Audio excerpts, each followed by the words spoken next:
Included in the Grocery Ghetto Performance Wiper Delete Kit is the outer cover, 2 rubber gaskets, the inner cover, and finally the screw that secures both plates together.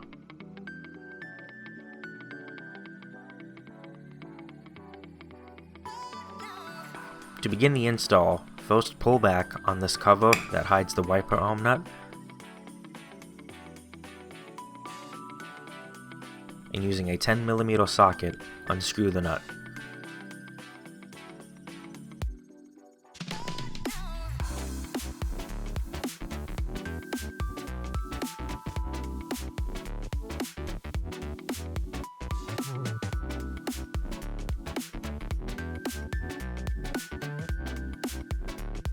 Next, with a little force, the entire wiper arm will pull straight off the motor shaft.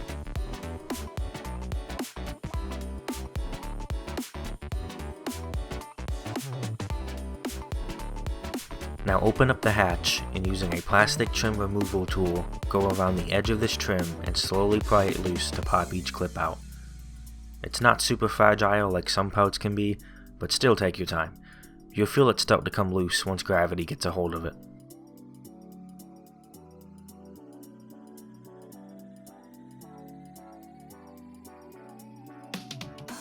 Next, just push down on this tab on the motor's electrical plug and pull it out.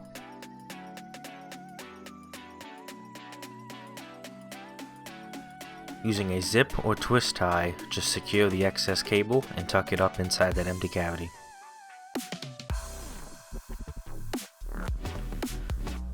Next, we need to loosen these 3 screws that hold the wiper motor in place. On the back side of the motor, there are these inset nuts that are molded into the plastic. You need either pliers or a 13/16 thin style wrench to properly hold them so you can loosen the screws. Here's a picture of the screw and nut with the motor removed to help you get a better idea of what I mean.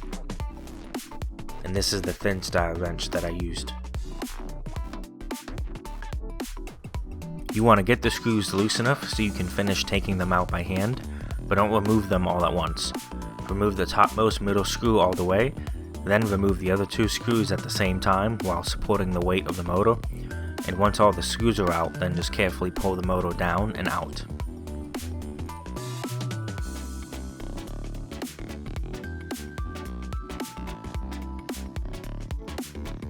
Next, just push the rubber boot through the hole and it will pop out.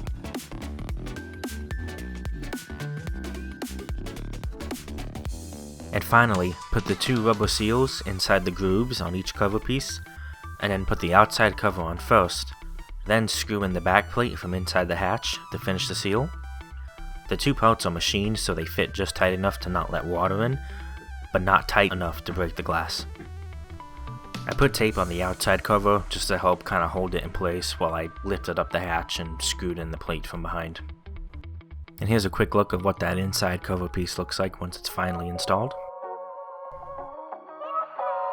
And this is what it looks like when it's finally done.